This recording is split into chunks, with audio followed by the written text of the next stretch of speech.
Olá, tudo certo? Preparados para mais uma videoaula do Professor Deto? Mas antes do nosso tema, curta e se inscreva no nosso canal. O nosso tema de hoje é sobre gentrificação. Mas você sabe o que significa essa palavra, derivada do inglês de gentrification? Então, gentrificação é o processo de revitalização dos espaços urbanos, com as substituições de paisagens de cunho popular por construções típicas de áreas nobres. Para melhor explicar esse tema, nós vamos recorrer à cidade de São Paulo e pensar numa linha cronológica, pensar no tempo. Então aqui eu tenho uma imagem da Avenida Tiradentes, no começo do século XX. Então você percebe que há uma arborização na região central e alguns prédios imponentes ao lado dessa avenida larga que aparece aí.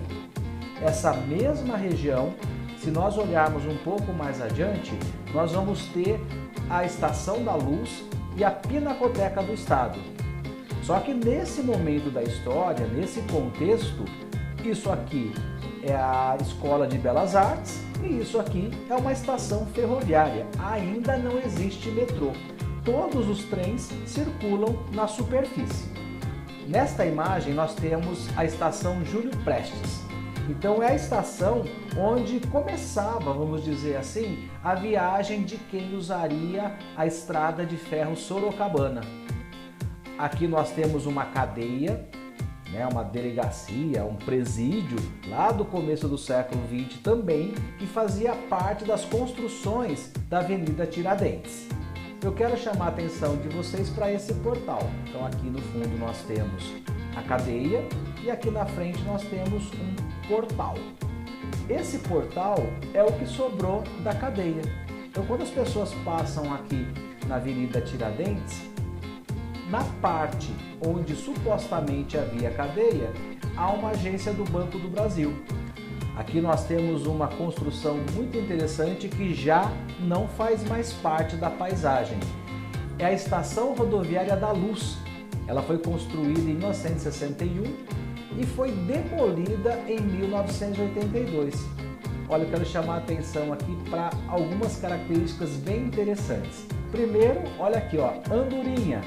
O pessoal que viaja de ônibus do Vale do Paranapanema para São Paulo sabe muito bem que esse é o ônibus que faz essa ligação. A outra coisa é a questão das plataformas que ficam na parte de baixo e o saguão de espera na parte de cima. Então as pessoas, a hora que elas iam embarcar, elas desciam as escadas com as suas malas. A curiosidade é a falta de acessibilidade. Então uma pessoa cadeirante, uma pessoa com mala pesada não tinha como se locomover de maneira fácil, simples, quando essa rodoviária foi construída. Agora nós temos uma imagem um pouco mais atualizada, já estamos no século XXI. Aqui nós temos o prédio da Estação da Luz, os trens metropolitanos que circulam na parte superficial, na superfície, mas há duas linhas de metrô que elas estão no subterrâneo. Essa imagem aqui, ela é uma igreja que foi construída em 1914 no Bom Retiro. Bom Retiro é um bairro, que recebeu muitos imigrantes no começo do século. Então você nota que é uma igreja simples, enquanto as características arquitetônicas, o seu tamanho, não é uma igreja vultuosa em 1914.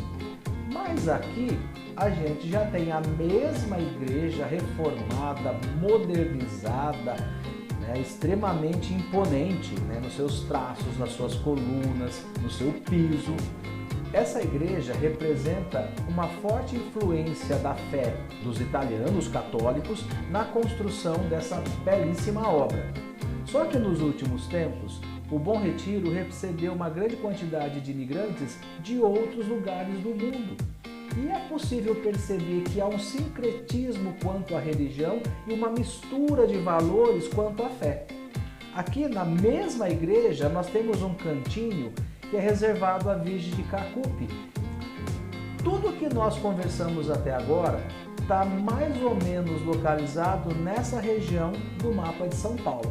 Então isso aqui é a Estação da Luz, Esse bairro, no começo do século XX, ele era o coração nervoso, econômico, pulsante da cidade de São Paulo. Então nós temos duas ferrovias que estão localizadas aí nesse bairro. Nós temos a Estação da Luz e nós temos a Estação Júlio Prestes. Vamos lembrar que a ferrovia era o meio de transporte mais utilizado que conectava São Paulo ao interior e também servia como conexão até o Porto de Santos. Então esse bairro ele tem muitos elementos que fazem parte de uma composição histórica, mas que facilita muito a integração da região. Essa é a Rua Mauá. Esse prédio, no passado, ele era um hotel localizado próximo às duas estações, Júlio Prestes e Estação da Luz. Então, o viajante que chegava até São Paulo, provavelmente ele procurava um hotel como esse para se hospedar. Só que nos anos 70 começaram as obras da construção do metrô nessa rua. Então essa rua ficou interditada durante muitos anos e todo o sistema comercial, hoteleiro dessa região sofreu um impacto muito grande, a ponto do hotel ficar abandonado. E aí a gente vai tratar de uma questão que é muito presente hoje, que é a ocupação de imóveis antigos no centro do São Paulo pelo movimento dos sem-tetos. Então esse hotel, que uma hora foi um hotel extremamente relevante, hoje ele é uma ocupação de pessoas que não têm casas. Aqui é o interior do prédio, certo? Você percebe que as pessoas ocuparam os espaços, os quartos, nas janelas dá para perceber, né, as roupas lavadas, estendidas aqui. Essa é uma visão interna do prédio. Então aqui a gente tem São Paulo, essa é a região central. Tudo que eu mostrei para vocês até agora está no centro de São Paulo.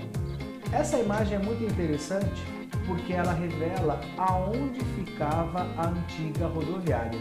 Aquela rodoviária que nós vimos no passado, que tem lá o ônibus dando linha, cheias de escadas, é esse lugar, é esse espaço. E o que acontece? Nós temos uma ocupação de pessoas, né, geralmente usuários de drogas, acabou criando uma referência desse ponto de São Paulo ao termo Cracolândia. Aqui nós temos uma imagem da rua Cleveland, que fica na região central, bem pertinho da Estação da Luz. Essas pessoas, a gente pode observar que elas são moradoras de rua, elas estão ocupadas ali. Os prédios que estão presentes, você nota que eles estão fechados, pichados e provavelmente eles estão sem função social. Então as pessoas acabam vivendo, transitando e ficando nessa região. Essa imagem é um local de muita história, de muitos recursos culturais, de muitos recursos estruturais que chamam a atenção. Porém, esse bairro foi desvalorizado ao longo do tempo.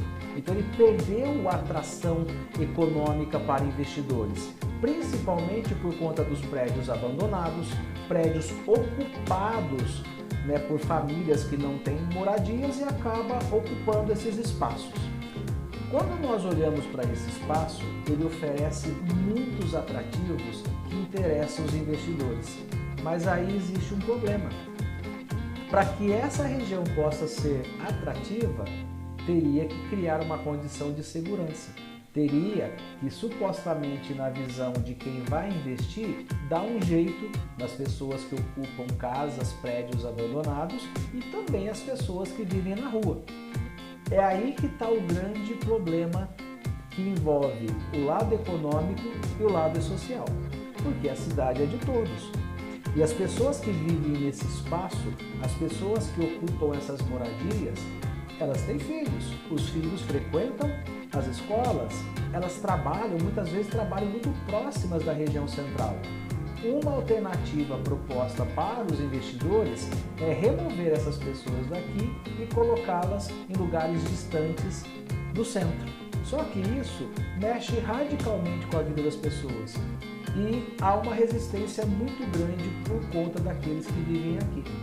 Então nós temos um embate que tem o lado social das pessoas que vivem aqui e temos o lado econômico de quem enxerga esse espaço como algo que pode render muito lucro no futuro. E aí esse embate acontece constantemente. Qual que é o propósito dos investidores? Transformar isso num lugar atrativo para vender algo novo e ganhar dinheiro. Por que as pessoas que vivem aqui não aceitam mudar para outra região? Por que as pessoas que estão aí não abrem mão desse espaço e não desejam mudar? Porque elas trabalham na região central, elas estão próximas do seu trabalho. Os seus filhos têm escola perto da sua moradia.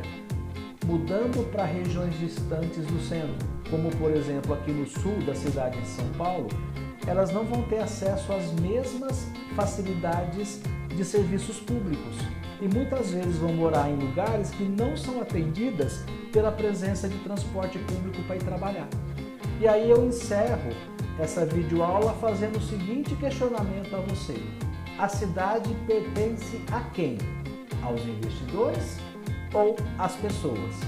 Pense um pouquinho e comente sobre esse assunto aqui na descrição do nosso canal. Manda um comentário aqui embaixo.